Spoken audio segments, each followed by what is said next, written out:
This is the Rolling with Tay podcast. I'm your host, Tasia, aka Tay, and this is episode 20. Yeah, that's right. I said 20.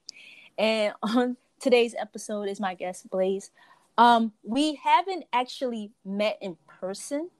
We are part of the same organization, Black Girls Do Bike NYC, but we haven't met. Oh, and we're in a group chat together. So and we follow each other on Strava, like, but we haven't met in person. But I wanted to interview her because she's doing some really dope things. Well, what I think is dope is not only hiking but backpacking / back touring. We'll get into that, but I think that's super dope, and I think that she's super dope for doing that. And I want to ask her, like, why did she get into it? And get some tips on how can other people get into it. So thank you for being my guest. Oh, thank you so much for inviting me on. It's exciting. It's like we haven't met, but it's so many like we're in a group chat together. Strava friends, Black Girls Do Bike. I know. It's so funny. I see you like on your rollerblades on Strava, and I'm like, oh, I gotta go out and I don't actually have rollerblades, but I have like a skateboard. I'm like, maybe I could try to keep up with her on a skateboard or something. Yeah, I can't wait to actually meet you in person. Exactly, I'm down for that. Yeah, I'm down for that. All right, so we can get right into it. Did you start riding bikes as a kid and then it just transformed into your adulthood, or did your bike riding start as an adult? Well, I had a bike as a little kid, like with first training wheels, and then they were taken off, and so like I rode around the neighborhood with my friends and stuff, and just like to go to school sometimes in high school, and then when I moved to New York for college, and I actually left my bike at a neighbor. A boy who didn't have a bike, so I left my bike with him. And so I didn't really have a bike at all in my early 20s. And then I actually was longboarding a lot. So I like to get to and from college just campus. I'd ride a longboard. And then I moved up. At first, I went to the new school. So I was out in the village in a dorm. And then I moved up my sophomore year to Inwood. And so that was a very long commute via longboard down some very steep hills. And so I ended up getting a bike really shortly after college. I was still working downtown and then in Midtown. And so a bike just seemed like a more fun way, much faster than a skateboard and much easier to get home to, because I live in Inwood. If you've ever been on the Hudson River Greenway, you know there are two very steep hills. The Lighthouse Hill and then the hill above that, very steep with like a hairpin turn at the top, which is, walking up is not fun, and coming down you've got to walk too because it's so steep on a skateboard. So I got my first bike my first bike as an adult on this guy on Craigslist was refurbishing bikes from like the 50s, and so I got like a single speed coaster brake bike from him, and it was great. It was so much fun, but it was also about 50 pounds because it was so old. And I live in a third floor walk up, so hauling it up and down the stairs was very unpleasant, and it didn't have gears to get up the hills. And so I ended up selling that, and I kind of went through a few different bikes. I went through a single speed cyclocross bike, which was a lot lighter and faster, but I still had to really work to get up the Lighthouse Hill and had to walk the they call it cardiac arrest hill, the really the really steep one, up in a beat that's like below 181st Street between like George Washington Bridge and the pedestrian overpass at 181st. So then I ended up with a road bike after that. I sold that one as well. And that was like a steel all city, I think it was called the Mr. Pink road bike, and was great. I started doing longer rides on it, but then I wanted to start going on, like, actually with the pandemic starting, I was using a bike for more like utility cycle, like grocery hauling and stuff like that. And so I was like, I'd like a bike with some rack mounts on it. And so that's how I ended up with my current bike. It's a Crest Lightning Bolt. It's kind of can do everything. It runs 650B rims, so you can have really big tires on it, and it also has some rack mounts, and so you can do a little gravel, a little dirt riding. It's, I'm not terribly fast. So it goes about as fast as I can go on the road. And, it's kind of a jack of all trades bike. Nice. So wait, I just wanted to go back a little bit. Yeah. You said, did I hear you right? Did you say you commuted from Inwood on your longboard?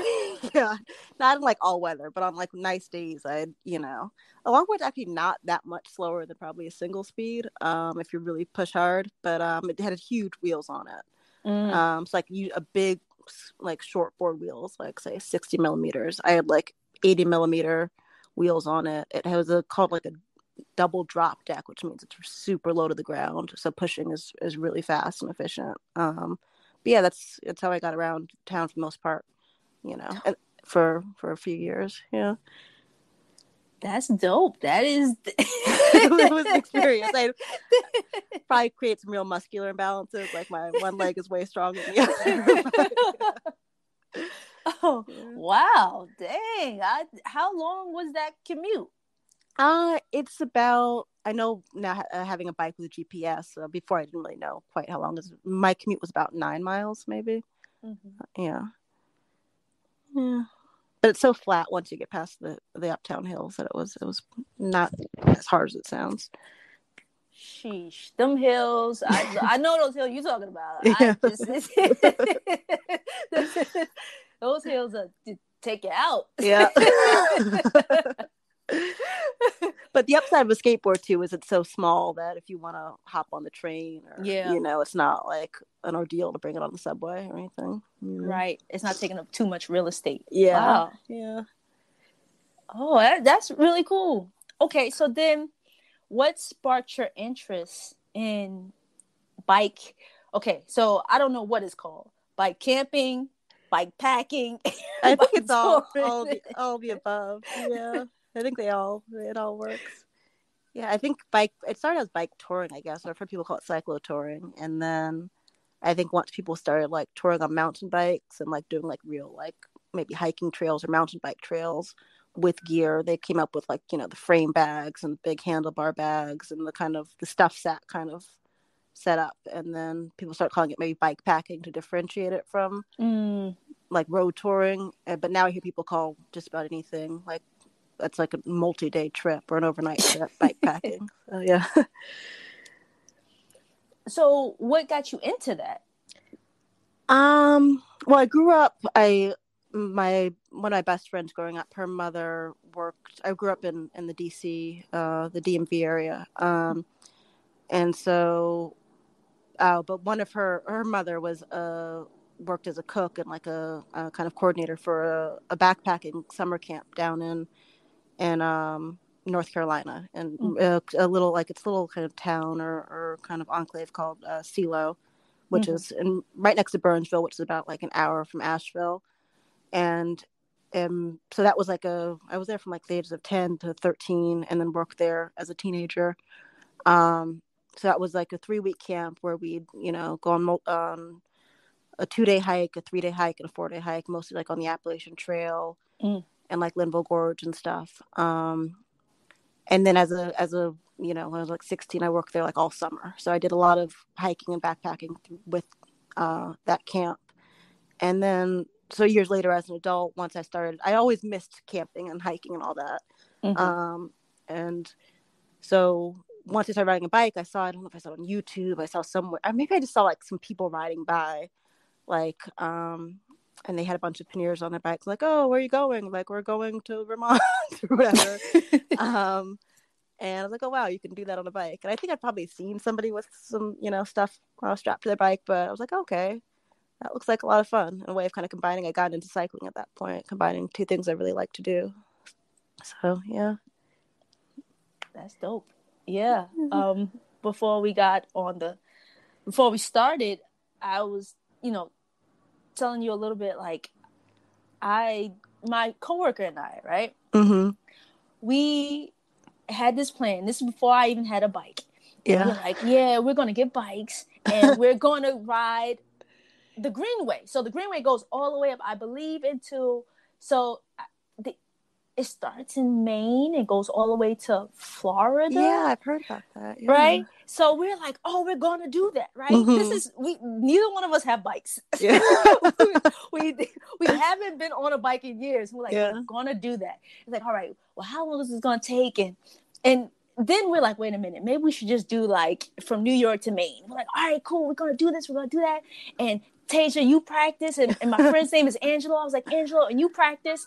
And then, we get our bikes and we're going to do it. All right. He never got his bike. He still doesn't have his bike.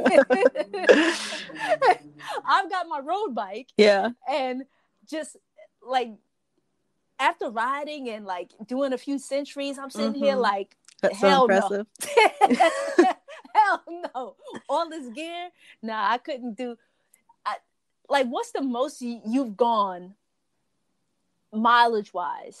Not super far. Like I've only done overnight so far, and the trips have all been, the longest was maybe 50 miles. And so so we like just rode out, camped, and then rode back to the city the next day. Yeah. So I've not done any super long, like 100 miles. I've never even ridden 100 miles. It's so impressive that you've done a bunch of centuries.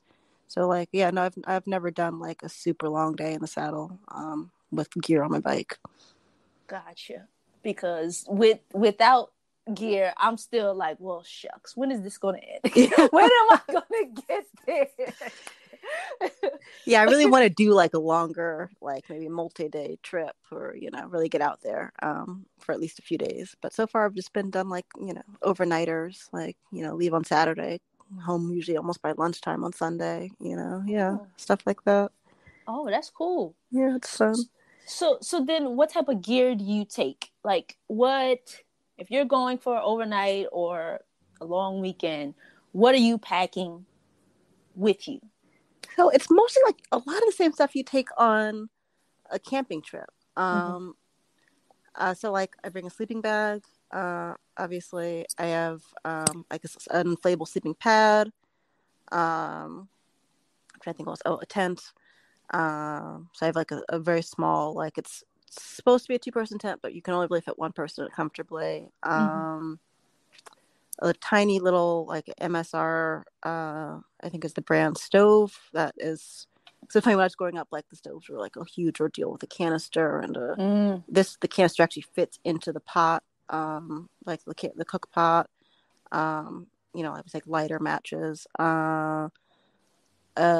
change of bibs for the next day, and then like stuff to sleep in. So like a pair of like wool, or like lightweight leggings, a long sleeve shirt, a pair of shorts just to like bum around camping, or for colder, long pants.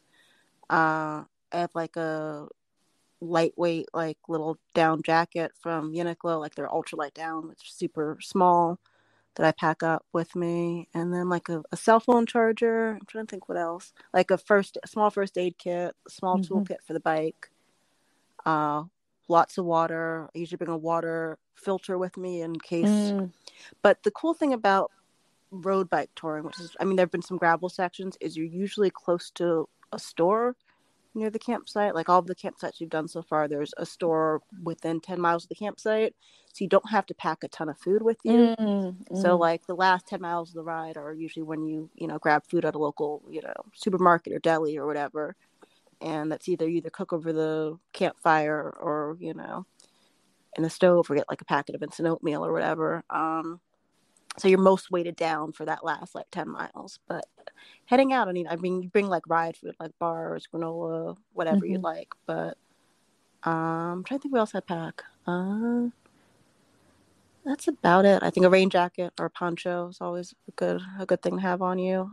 Yeah. Nice.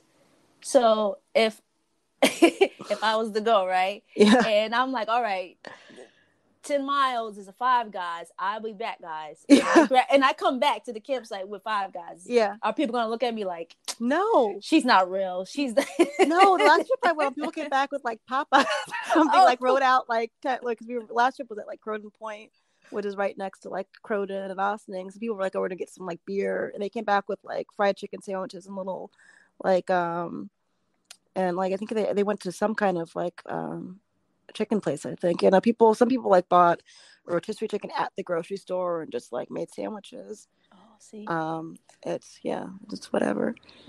that's my type of crowd right there. Like, all right, Tasia, now you got to make your own food. I'm like, oh gosh, what am I making? Some people just bring good, like REI, get like the dehydrated meals and pour boiling water on them and are set Okay. too. Yeah. Okay. All right. Cool. Yeah. All right. So, all right. There is hope for me. There's hope. Or you can just get like hot dogs and like find a stick and like sharpen the end of the stick and like go over the fire with it. Oh, a knife is always a good thing to bring too. Okay. Yeah. Do you have like lights? Yeah. I have. Well, I have lights that are always on my bike, a tail light and a headlight, and then I also bring like a camping headlight just so I can see around the campsite once it's dark and see in my tent and stuff once it's dark out. Yeah. And I also like to keep a headlight in my backpack, just period, on one of my bike bags in case my headlight dies on my bike. So I have a backup light for riding. Mm-hmm. And how many people do you normally go with? The groups range. Like I've done just about actually really all of my camping with 718 Cyclery, which is a shop out in Brooklyn, run by Joe. I believe it's Nacella. And he has obviously a bike, like a brick and mortar bike shop, and then he also does bike camping trips all through the summer, and this year all the way into December, like once a month to various, campsites, usually within riding distance of the city. So we've done like back before the pandemic, we went to Harriman State Park, and then this summer, and we've done like Croton Point, Ward Pound Ridge. I'm trying to think what else. Oh, Mountain Lakes State Park. Yeah. So, but his groups are usually ranged between 20 and I think the biggest group was like maybe 30 people. Wow. Yeah. Maybe the smallest was like maybe 15. Wow, that's a good turnout. Yeah, a lot of people show up.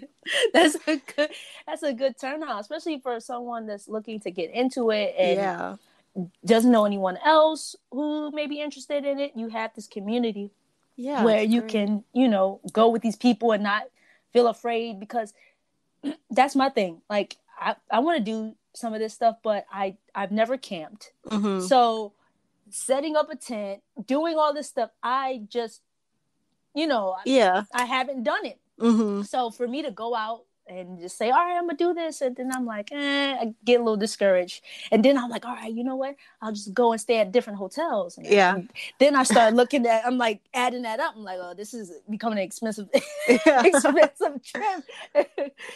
Stopping at all these hotels. Mm-hmm. Oh, no, go ahead. No, go ahead. I was in the same boat. Like I had camped as a kid, but I hadn't, done anything like that.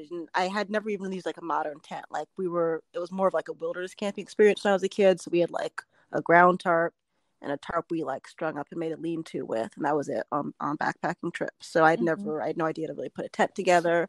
And I'd watched some YouTube videos, but I was like, if I knew if I needed help putting the tent together, that someone would be there to help. Mm-hmm. And just the safety of being, a woman alone, like alone or with even another woman in the woods, it's kind of felt intimidating to me. So it was cool. I met a lot of really nice people, and it's just super fun. There's always like the ride leader.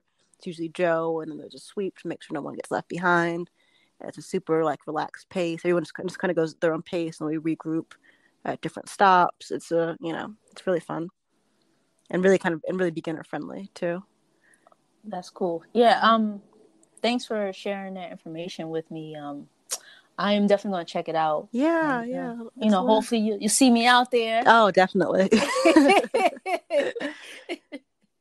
But will I need to change? So, and that's another thing, right? Mm-hmm. So I do want to take these types of trips. Yeah. But I have a road bike. Mm-hmm. And my tires are, pretty thin. Not the thinnest, but they're pretty thin. Yeah. So then when riding to these locations, is it best that I have thicker tires, a gravel bike, a mountain bike? What, with the ones you've been on, mm-hmm. and the people that have gone, what are they usually riding?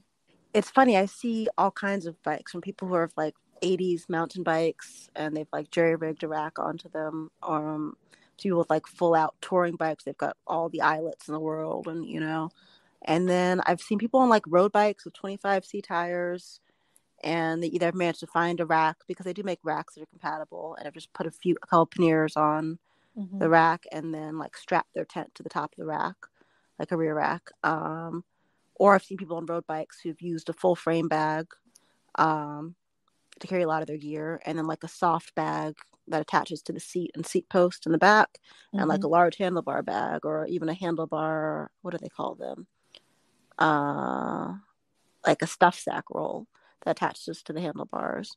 And then because they no longer have their water bottle cages, they'll just carry like a small backpack with a hydration bladder or Nalgene's in the backpack or whatever. And I've seen people on like full suspension mountain bikes who like have, kind of a mix of those things, like soft bags and racks. And then I've even seen people on, like, one man was on like a serious road bike, like like some kind of specialized, like a tarmac or something, and he just had like a small backpacking backpack and just had all the stuff in there, and he was like, oh yeah, no problem, I'm super comfortable. So I think that if you want to go, you can probably do it just about any bike. I've seen even a guy did it on a folding bike with I was about to ask that. with a I was trailer. about to ask Yeah, that. he had like one of those like burly like trailers behind him, and just had all those gear in there. A guy came with Andre, actually lives up in the Bronx. He came with his Great Dane in a children's trailer. So I guess if you can kind of, I'm sure you could use like a kid's trailer, just put all your stuff, in bags in your trailer and do it, I think just about any bike will do. Oh yeah, I was just about to ask about the folding bike, because that's a thing too. Yeah. Touring on folding bikes, because I do have a folding bike, and I was like, all right, so if I can't do it with my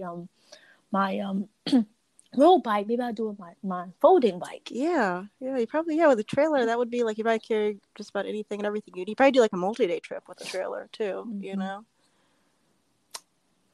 All right, I'm writing that down. Okay, I can use folding bike.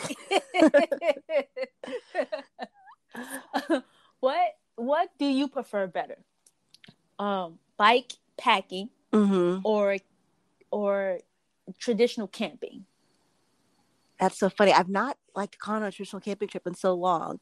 What I don't love about bike packing, honestly, and what I don't like about cycling, period, are cars. Honestly, it's the only kind of downside to riding. And so it's cool to be on like a trail somewhere walking and to kind of be totally car free, not, oftentimes not even the sound of traffic. So that's really nice. I do like that. I like them both a lot, honestly. I just went on a hiking trip yesterday. I hadn't hiked in a long time, besides like little like short hikes kind of near me. And so I was reminded of how much I do love, hiking. But they're both so much fun, honestly. I love them both. I can agree. I'm not a super hiker. I've gone on like 2 hiking trips, and now I'm just like, you know what? Hiking is so dope. Yeah, it really is. Like, get out here and hike. Gotta have to buy some different type of shoes. Like I was like, all right, Tasia, just calm down. Come on, you just going on 2 hiking trips, but I really do enjoy it. Like, the ones that I went on, I was like, wow, why isn't everyone doing this? Yeah, it's great. It's so much fun. I have like glass ankles, so I have to have like lace up hiking boots with like full ankle support. But yeah, no, it's gorgeous, and it's a lot of fun. Do you use a walking stick? No, I don't. I've never used like the poles or those sticks or anything. It was cool at the trail. I was up in like Manitou. We hiked up to, I think it's called Anthony's Nose. It has really cool views of like the Hudson and Bear Mountain and everything. And there were at the like trailhead that people had left a bunch of like walking sticks there, which was really nice. I didn't grab one though. It was such a steep, kind of rocky ascent, I guess, that I was kind of glad I didn't, because I kind of needed to use my hands at some points. But yeah, But yeah, and I've never tried the walking sticks before. I might give them a try at some point. Yeah. Do you like the sticks? I never used them. I've only been on like 2 and I see people like I'll grab a stick just just in case I have to knock somebody in the head with it, or self-defense. Yeah, just anything, But so right after my hiking trip, I went to REI and I was like, oh, looking at all this expensive stuff, and I was like, oh, wow, this is Tasia, calm down. You're skating, you're cycling, those are expensive. And then looking at this, I was just like, oh. But I can see it be something I get into. Yeah. And definitely, I think I would have a stick for to help me up or walk around or whatever, and then as well as just for protection. Yeah, in case you got to clock someone. Or exactly. You never know. A little bear or something. I don't want to hit. I don't want to hurt you. Hit bears. Okay. See. You can tell I'm new to this, but seems like that might aggravate them a little bit. But who knows? Listen, whatever's gonna keep me safe. Yeah, so it'll be something I'm look into, and I'll definitely be hitting you up and Wendy up because you both hike. Yeah, like just even getting back out there yesterday, it was like now I was like online earlier today. I'm like, oh, where else can Bear Mountain? I don't drive, so I'm like, where can I get to that's close to the city, that's close to a Metro North stop or a bus stop, to get back out there. We've got to go out soon. Yeah. Do you hike in the winter? Like, it's like, what's the lowest you've been out hiking, degrees wise? It's not super cold because I worked at a summer camp, so the temperatures would drop at night, but it wasn't because it was like the Appalachian Mountains, Blue Ridge, I think the Smokies down in North Carolina, but it was not, so because it's like higher elevation, it would get cold at night. But I've never, I like walk, I like go hike around Inwood Hills Park or like Fort Tryon, but I've not really done any. I've done some like snow. My family's from Massachusetts. I've done some like snowshoeing, some like stuff like that up there, but I've not done a ton of winter hiking. I'd like to try it though, besides like walking around in the snow, but yeah, I've done a little bit of that and like over Christmas break or whatever, up at my grandmother's house, but not a ton. Yeah. Well, me neither.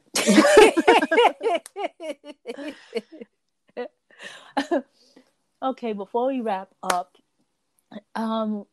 any advice that you would give to someone who is interested into getting into like camping in general, hiking? Yeah, just get out there. I was super nervous before I went on my first bike camping trip. Like, trying to figure out the gear, trying to figure out what kind of bags I needed for my bike, did I have because the very first one I did was to Harriman State Park, which has some very serious climbs towards the end. Was I fit enough to do it? This is, I just started doing longer bike rides at that point. This was back in before the pandemic in 2019. And I didn't really even know what it felt like to ride a bike with, 20 plus pounds of camping gear on it. But I was like, all right, well, I've already signed up, might as well go. And it was just so much fun. It was hard. I definitely walked some hills towards the end. I definitely on the way home, on 9W, I think walked probably half of, State Line Hill, and I was really tired, but it was just to, give it a shot. Same thing with camping, hiking, whatever. Just there are a lot of, whether it's 7-weight cyclery. I think there's the Adventure Cycling Club. New York ADV is another kind of. I think it started as a meetup, and now they have a Slack channel where they organize group trips. I think are super beginner friendly. For hiking, they're kind of the hiking group I went with was called We Out. It was run by Philippa, who's this really like brilliant, certified like mountaineering guide, Mm-hmm. and she leads trips like I think once a month or so, or maybe every few weeks. So you can just get online and find a group, and people are super welcoming, and if you need help, they're there to help. So yeah, just kind of dive in. Thank you, thank you, thank you. Yeah, um, there's information out there, folks. Yeah. So, Just get on and, Google and right, yeah. and there's groups, there's tribes of people, so you don't have to feel alone. Yeah.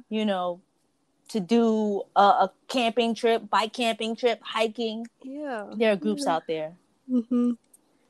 All right, cool. Well, I'd like to thank you again for being a guest. This is episode 20. Like, Wow. damn. Thank you so much for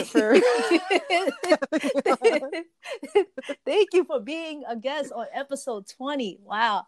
Like, I'm just so appreciative. And thank you for sharing your story and giving some great advice. And I definitely would like you to come back on and talk about just maybe specific gear or even your longboard, because I'm just, really intrigued. Like, we got to do a whole thing on that. Just like, all right, so the different types of boards. Okay, wait, one last question before we wrap up. Yes. Yeah. So, do you surf? That's yeah. Well, no. Yes and no. I've actually been trying to learn how to surf recently, and I thought, okay, well, I've longboarded since I was like 15. How I got this. I don't have it. It's a lot harder. It doesn't really. It's not the skill set does not translate. But I'm actually supposed to be going out. I went out like almost a month ago to Rockaway Beach, 67th Street. I was there just to swim towards the end of the summer, and there was a very nice lady there with a van renting surfboards out of the van. And there was this kid there who actually was trying to rent a surfboard who didn't have an ID. He didn't have an ID because he wasn't old enough. He was like 16. Mm-hmm. And he's like, he asked me if I could like sign for him. And she was like, I don't care. I'm like, do I have to like watch him and make sure he doesn't drown? She's like, no, just when. Didn't she end up waving him on saying just rent the board without the ID? But and it's like, do you want to rent a board? And I was like, oh, okay. And then I like paddled out and it was terrible. And like, but I'm going to head back out this weekend, I think. Or I mean, I think I looked at, there's like a website. It's called magicseaweed.com where you can actually see what the good days to surf are. And like Saturday's going to be intimidating with like 2 to 5 foot waves, but Friday's going to be like 2 to 3, I think. And they say you should learn in about 2 foot waves. So I think I'm going to go back out on Friday and give it another shot. Good luck. You got this. You got this. You got this. You got this. You got this. I believe in you. You see me on the news. Local woman rescued trying to surf. Oh, man. That's dope. All right. So we'll have you back on talking about that. Oh, man. Thank you again so much. And just, we will stay updated because we're in this group chat together. So. No, thank you. And I can't wait to actually meet you in person. We'll go for a bike ride or a skate or a surf or something. Yeah, right. After I learn how to swim, then I'll surf. But yeah, most definitely. I can't wait to meet you in person as well. Yeah, no, definitely a bike ride or something then. Yeah. That sounds good. We could do that. Yeah. So thank you so much. This has been episode 20 of the Rolling with Tay podcast. I'm your host, Tasia, aka Tay, and see you on the next one.